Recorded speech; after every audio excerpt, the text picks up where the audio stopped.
Welcome to the Garden Angelus, where we talk about flowers, veggies, and all the best dirt. I'm Carol Michael from Indianapolis, Indiana, where I have a suburban garden measured in square feet. I have less than a third of an acre. And I'm Dee Nash from Guthrie, Oklahoma, where I garden on several acres out in the country. We call ourselves Garden Angelus because we are evangelists for gardening. We love gardening, and we want others to love it too. Yes, we do, and we aren't afraid to spill the beans and tell all of our gardening secrets, the good, the bad, and even the ugly. But that's enough of who, what, when, where. Let's move on to this week's episode. Hello, Carol. Hello, Dee, and how are you today? I am great today. I mean, we had a heck of a time getting this thing started, but I am great. I am good too, and the weather is very nice. It's those beautiful September days. Yep. Blue skies. There's nothing like the sapphire blue skies of September, is there? No, there's not. And so we're recording this on a Tuesday instead of our usual Monday. And a giant cold front is coming down from the Arctic. And it's going to hit Oklahoma. But is it going to hit you guys in Indiana? You know, I don't think so. I think our temperatures are supposed to be pretty seasonable. But I'm hearing rumors of snow in the Rockies and down into New Mexico. There's snow in the panhandle tonight of Oklahoma. That's how far crazy. down this thing is going. And today, well, yesterday was high 90s, and then today is supposed to be mid 80s. So that's crazy. You just never know. It's that time of year, and I'm excited that I don't live anywhere where there's fires. So shout out to the poor people of California. God love them. Exactly. I was on a Zoom with a call from a couple of people that were in California, and they said it was pretty miserable. I'm so sorry. They are really getting the hot weather and the winds and everything else. Let's hope it gets cooled down for them. Right. So what's going on in your garden? Well, you know, not to take people into more calamities, but my honey locust tree has mimosa webworms, Dee. Okay, I have a question about this, and I didn't go look it up because I was like, I've never heard them called mimosa webworms. Are those a particular variety of webworm, or is it the same webworms that all of us see in the middle of the United States? You know what? I don't know. It's a particular variety, and I looked up webworms on honey locust, and it said they're mimosa. And the good news is if we have a seasonable winter, they are not likely to survive the winter. But I noticed in the neighbor's tree across the street and then around the corner, the tips of the branches, like all the leaves were dead, and that's where they've been feeding, and then they have their little webs. And these trees are too big to try to knock the things out. So, right. And too big to spray. So you just have to let nature take its course. I don't think it'll kill the tree. Yeah, I know if it were closer to the ground, you could just pierce the web and pull it out of the tree, but it's not.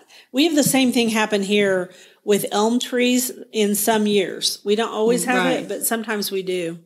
So these mimosa webworms, they're about the size and shape of a grain of white rice. Ew. And I had gone outside last week sometime. It's like there was all these webs. I kept getting caught in webs, and I thought maybe it's spiders.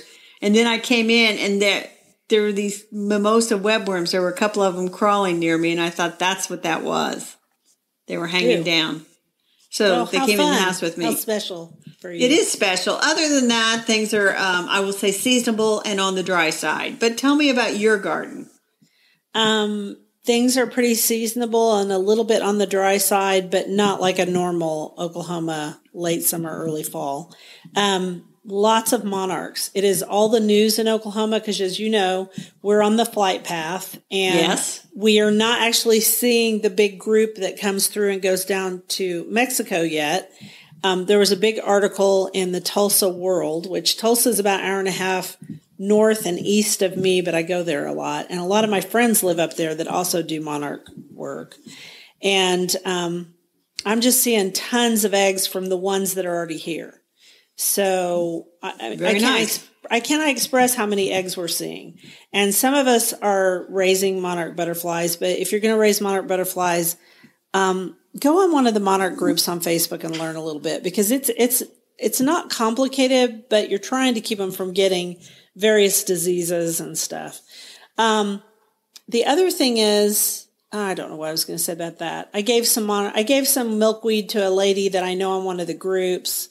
She found even more eggs. We just need to all remember that female monarchs lay a lot more eggs than ever will be butterflies. That's just nature. Right. That is nature. The eggs are eaten by spiders and everything else, and you just can't get too upset about it. Don't get too emotionally attached to all the eggs, right?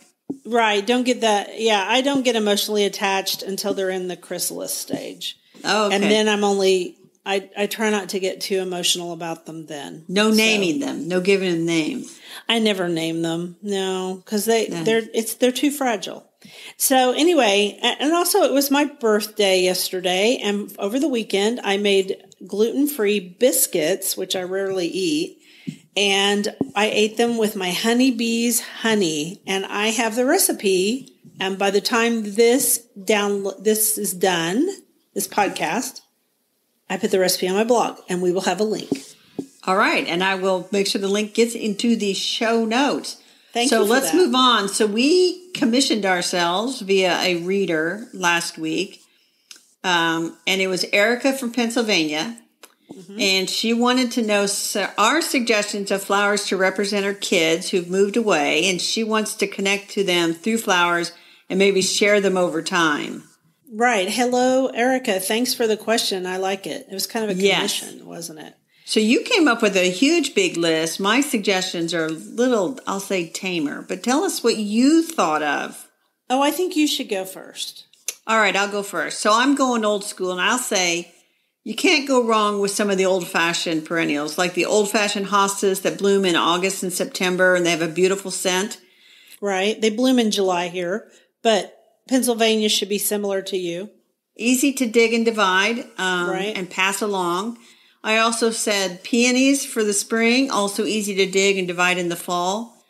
I would go with some columbine, and I would pick a variety called blue tower and or pink tower, which are double flowering. They are not native. They're not the native. But they will self-sow enough that you could end up with seedlings to share with everybody, but they're not obnoxious because they're easy to prick out. These are all good suggestions for y'all's part of the world. I will say columbines in Oklahoma are iffy as a perennial. They make great annuals. Some years they come back, some years they don't. I think they would do well in Pennsylvania. I do. Also suggest for the fall, the New England asters, they will self-sow and are easy to share. And then I saw that you had listed an annual, so I thought, well, I'm going to list an annual too. And I would suggest zinnias because you can collect the seeds off your zinnias and then you can share those. And my brother-in-law replants his zinnia seeds year in and year out. So that's another way you could share your garden. That would be a really nice way to share your garden. So I got a little more specific because I have 4 kids. And I thought about my kids and I thought about what I would do. So the first thing I chose was an annual instead of a perennial. And it's sunflowers. Rule breaker. That's me. I'm a rebel all the way. But I thought of mammoth sunflowers for several reasons. My one daughter, Megan, really loves yellow. Okay. It's her favorite color. She had a yellow car for a while. And so I thought about her. She also loves sunflowers, specifically because of Sharon Lovejoy's Sunflower Houses book. We make Megan a sunflower house. And I thought, if Erica's kids are grown up and maybe they're going to have kids, this would be a good suggestion. So that's that one. All right. And then I thought about Bright Eyes Phlox paniculata because I think all happy children have bright eyes. They do. And I think about children whenever I see my Bright Eyes Phlox. It's easy to grow. It'll do well in her climate, my climate, pretty much any climate almost. Pollinators love it. It attracts so many different types of butterflies. And most people like butterflies. And for my son, I thought of hot rod switchgrass because he loves cars. My husband loves cars. I love cars. Switchgrass is a native grass to the United States. And I love the title hot rod. And one of the reasons it's called hot rod is because it turns red in the fall, which would look great with your asters. It would look marvelous. And then for my daughter, Claire, who's my youngest, I've always planted plants with her name, like Claire de Lune clematis. So that seems kind of specific to her. But I was thinking if one of Erica's kids had a name that was in a plant, that's another way. to say, Right. hey, I thought of this specifically for you. And then for our daughter Ashley, who's our oldest daughter who loves horses, I would not plant equisetum, which is horsetail. Horsetail is invasive. And so it's invasive almost everywhere. So instead, for her, I would just plant a rose. And I read years and years ago that Mike Shoup, who owned Antique Rose Emporium, he grew scented roses and had his children smell them so that he would always be remembered. So I thought of a great scented rose that doesn't have prickles, which we all call thorns, but technically they're prickles, is Rosa Zephyrine Druin. So for Ashley, I would plant a rose. And if it were a younger child, I would plant a rose without prickles and I would put that like on an arbor. In fact, I did do this. We have pictures of my kids when Zephyrine grew in our garden. Those are great suggestions. Zephyrine unfortunately got rose rosette, so she doesn't live here anymore. What were you saying? Those were great suggestions. Can I add two more that I thought of? Okay, cool. So these are in the category of they're shareable. And one of them, and scented. One of them would be Lily of the Valley, which you can't grow very well, but would grow very well in Pennsylvania in a semi-shaded location. And it would be easy to dig and divide clumps and share those with her kids. Mm-hmm. And then I thought of one other, old-fashioned irises.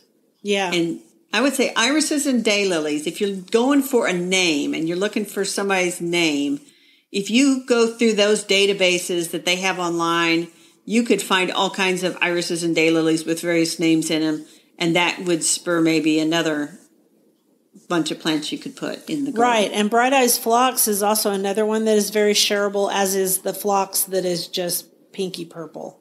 Yes, that one is real easy too, and they're both scented also, and they grow really well in the summer with those daylilies, hostas. Lily of the Valley blooms early, so I can grow it now. I think that's good. I think we did a marvelous job with this garden commission, and so at the end of this episode, we will have another assignment. Cool. And if anybody thinks of one they want to send us, just send it to thegardenangelists@gmail.com. Excellent. So we have a very unusual bunch of quotes this week. Yes, not from a gardener. No. So I'm going to read the first one, and then you can explain. Okay. I believe that people should take pride in what they do, even if it is scorned or misunderstood by the public at large. By Tony Hawk. And for those who don't know, who's Tony Hawk? Tony Hawk is a skateboarder extraordinaire, and I would say he's probably one of the most famous skateboarders out there. He's about my age. He's in his 50s. He's in much better shape than I am. And the reason we chose these, my youngest daughter, Claire, is a skateboarder. She loves to skateboard. And we were watching a master class on skateboarding. And in it, Tony Hawk did, I think it's our third quote. And I thought, oh my gosh, that could so apply to gardening. And then you went and found two more quotes by Tony Hawk, because Tony Hawk became really good at his craft by practice, practice, practice. And how do you become a good gardener? Plant. And practice. Practice. Yeah. And water. Don't forget to water your plants. And weed. Then, yeah, exactly. And prune properly. Yeah, pruning's later. I would start with the weeding and the planting and the watering first. But yeah. I also think people are misunderstand gardeners a lot. But that fits into our flower topic of the week. So our flower topic of the week was dividing perennials. And it is the time to dig and divide a lot of the perennials. Can we say free plants? Free plants. So they don't cost anything except some time to dig them up. And it's a great time to look and say where things are overgrown or crowded out, and then dig those up, break them up into new plants, and then spread them out or give them to friends, give them to your kids, whatever you want to do. But a lot of people are so afraid to dig up a perennial and divide it, and they shouldn't be afraid. No, don't be afraid. In fact, it's good for the perennial, because eventually perennials die out in the middle because they use up all their energy. Well, that's true. Not all of them. Daylilies don't do that. But grasses, I think perennial grasses are a great example of that, because almost every perennial grass I have dies out in the middle. So you can either dig it up and divide it, or you can pull out the middle part and put in some good stuff to make it better. And then, like the New England asters, they tend to die out in the middle as well. Mm-hmm. But now here's the thing. It's really kind of very dry right now. We haven't had rain for about a week, and the rain we had before that was inconsequential. Right. So if you're going to dig and divide and there's no rain in the forecast, I would really soak that area good. Yeah. So that you can dig it. And then once you divide it and you replant it, you do have to keep watering to get it to establish. It's going to grow roots. You want it to establish. Yeah. And you want cooler temperatures. So I would say don't dig and divide perennials in August in Oklahoma because it's just really dry and hot. And I always tell people don't go by. That's when all the local nurseries have their sales. And it's because it's hot and dry. Well, unless you're just a really good gardener and you've been doing it forever, I don't even plant stuff in August if I can help it. Occasionally I will move something if I just am right there. And then I put the drip irrigation right on that plant and I really water it in good. So, Dee, you do know it's September now, right? I do know it's September, but you know what? It's still hot in September in Oklahoma, too. Okay. Just not this year. You should wait a little bit. So here, like Labor Day, sort of like after Labor Day, I mean, you do want to watch the temperatures. If it's going to be in the 80s or whatever, I would hold off. But, you could do stuff in the early October. Okay, so people here, it stays in the 80s until October. So go on and divide them now if you want to. In fact, we're supposed to get rain all the end of this week. So today would be a perfect day to divide your perennials in Oklahoma. Today as in Wednesday, which is tomorrow, because we're recording this today. Well, Wednesday it'll be raining. So today, which is Tuesday. But yes, tomorrow's Wednesday. Yeah, it'll still be a perfect day. Yeah, okay. All right. Let's move on. So our next quote is, "Being different is awesome. All of those who are different or more interesting than those who are clamoring for acceptance because they follow the path." And that's Tony Hawk. And I love that. And I think he really shows that. He has a great Instagram page. And I actually follow him because he celebrates other people. It's not so much about Tony. It's about other people. That is a good quote to remember. And so for the veggies, we wanted to talk about something I'm harvesting now, and that is my glass gem corn. I love glass gem corn. I've also grown it in the past. I did not grow it this year, but it's one of my favorites.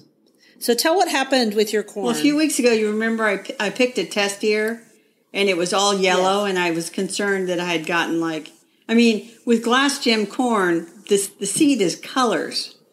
And so it's highly unlikely that I got something mixed in, but it sounds like I got something mixed in.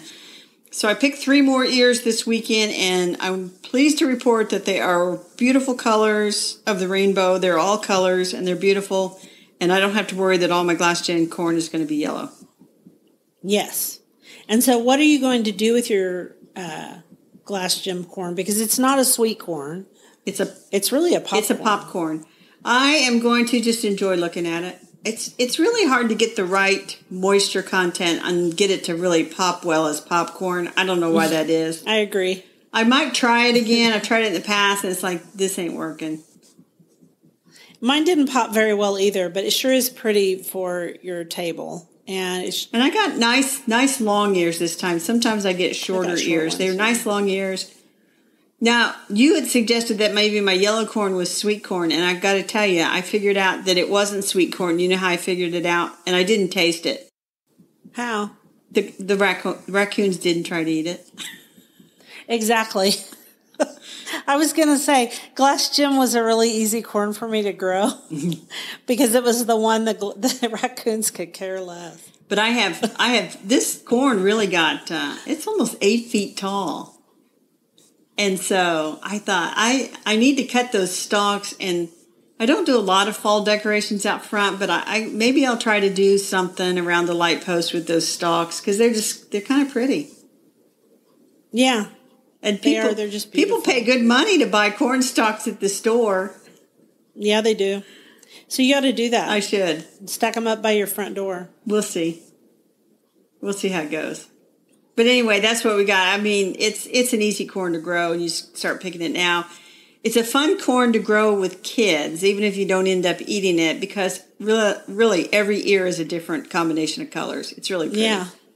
I saved all mine. I took it off my ears when it got really dry, and then I put it in a jar, and I just put that on my shelf because I enjoyed it so much.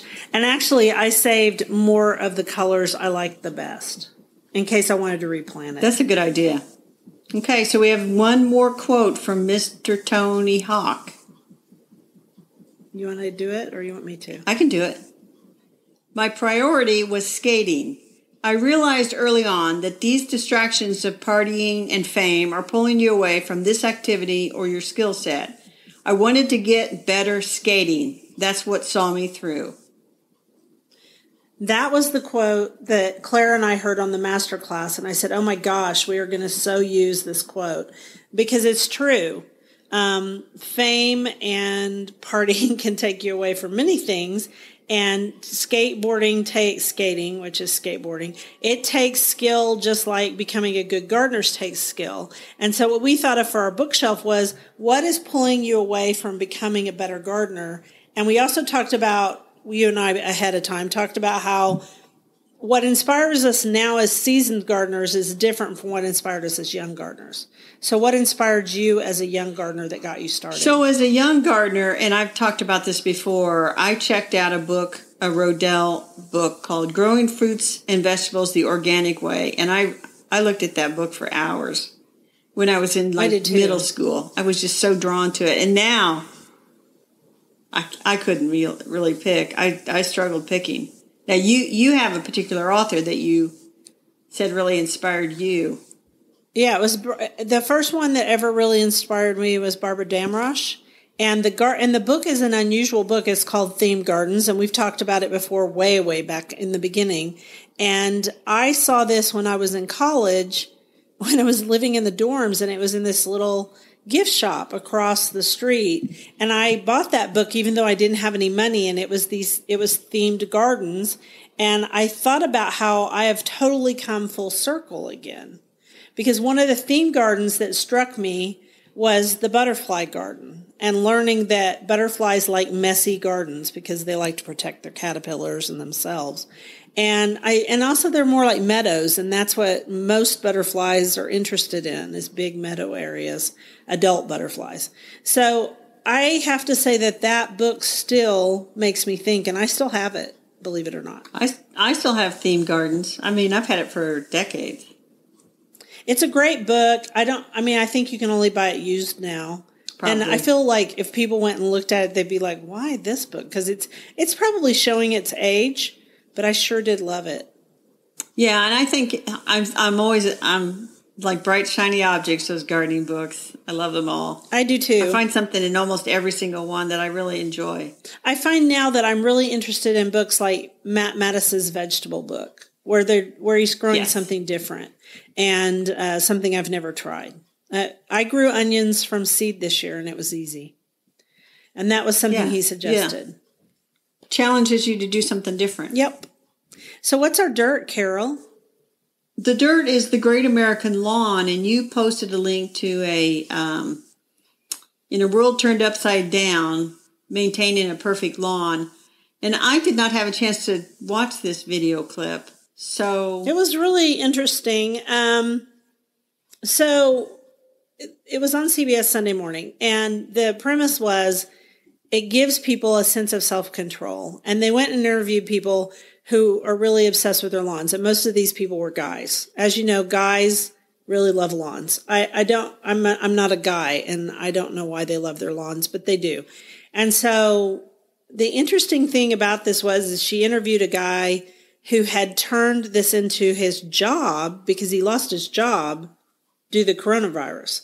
And luckily he was a lawn freak because now he mows other people's lawns. Like he's mowed his, when I say a lawn freak, I mean that in the nicest way. He made his lawn the shape of the American flag. You know what I mean? He mows certain ways and stuff. Yeah. There's a guy in our neighborhood. He's older, and he mows several of the neighborhood yards because he just likes to mow. I admit I like to mow. I don't mind mowing, and I don't think you're obsessed with your lawn, but you love to mow. I do love to mow, but I'm not obsessed with the lawn. I don't worry about every little dandelion. I mean, yeah. So, people see a little blade of grass out of place and they get all nervous. And I like to mow paths in my upper pasture where my meadow is, because then I can walk down those paths and not be afraid of being around snakes or getting chiggers. And so I enjoy that because I make these designs in the upper meadow, and that's kind of fun. And it reminds me of England because they do that in England, but But there is that sense of, I'll say satisfaction, or as they say, control, where your grass is cut, the edges are all trimmed, and everything looks really good. And at least that part of your world is in order. And my boss, when I used to work, I got to leave early because I got to mow the grass.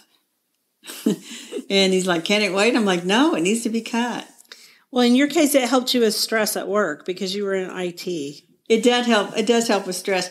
But I still laugh because there's always ends up, like there's an evacuation in Florida or someplace because a hurricane is coming.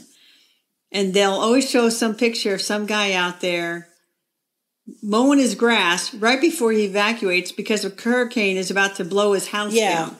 But at least it'll blow it down on a well-cut lawn, and he won't have to worry about mowing the grass when he gets back. Yeah, except for he may be away 2 weeks, and they'll still have to mow the grass. Or there's a classic one of a guy that's mowing, and there's like a tornado off in the distance, but the rain and tornado haven't reached him, so he's going to get his grass cut for the tornado destroys it. So this was kind of like that, and they interviewed the people from Scott's Miracle-Gro. And they were discussing about their lawn products. I'm just going to say it. I think Scott's Miracle-Gro has done more to make lawns boring, in my opinion. But anyway, I like clover in my lawn and stuff like that. I will say we have hired a company, Bill and I did 2 weeks ago, for the first time ever to mow our lawn. We have always done it ourselves forever. And we finally hired someone because, for years it didn't matter that we spent every weekend mowing our lawn, but now we just don't want to do it all the time. So we hired these great guys, and they come in and they have a standing lawnmower and a riding lawnmower, and they have edgers, and they have weed eaters, and they just zip through that lawn. I mean, they're done in an hour, and they mow about 2.5 acres. No, I have not planted 2.5 acres of grass. It's just I live in the grasslands. I live right at the edge of the two things. So we're probably evenly split in my neighborhood. Probably half of us mow our own lawns, and then half have a lawn service. And a lot of them have the same lawn service, and you'll see the guy go from one to the other. But some of these yards aren't that big, and they'll come in with these mammoth mowers, and they leaving big wheel tracks and stuff, and I was like, it's just crazy. Now ours are small, but I think they had a gas leak because I have a big stripe on one of the lawns, and I was like, oh, that could be. So what's this week's garden commission? Yes. So this week's garden commission is we're challenging ourselves to plant one perennial that blooms in the fall that would help pollinators. So we're talking about a native plant. And then we'll share our favorites next week. And I need this commission, Dee. I need it. Why? You know why? Because I bought a perennial that blooms in the fall, and I bought it weeks ago. It's still in the pot on the porch. Yeah, it's time to get that out of the pot. Our friend Frances would be very upset with you.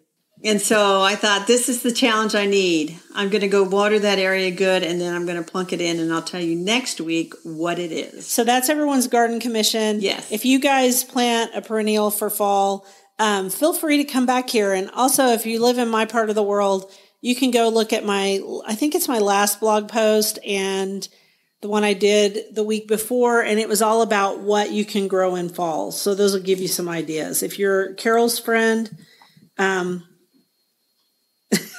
you're on your own. I got nothing no advice on my blog. That is not true. I'm just kidding. If you are in the Indiana area and you're like the Midwest and you need some help, you just email us at the Garden Angelist and we'll sort it out. Yeah, same here. We're always willing to help. So anyway, we want to thank everyone for listening to the Garden Angelist. If you like our podcast, please tell your friends about us and your enemies too. Tell everybody. And if you listen on Apple Podcasts, we'd love a 5-star review that helps us get noticed by others. Plus, hit that subscribe button so you don't miss a single episode. Exactly. And be sure and check out our show notes for links for more information about today's topics, plus links to our own websites. It was lovely to chat with all of you over the Garden Gate today. Bye until next week. Bye, everybody.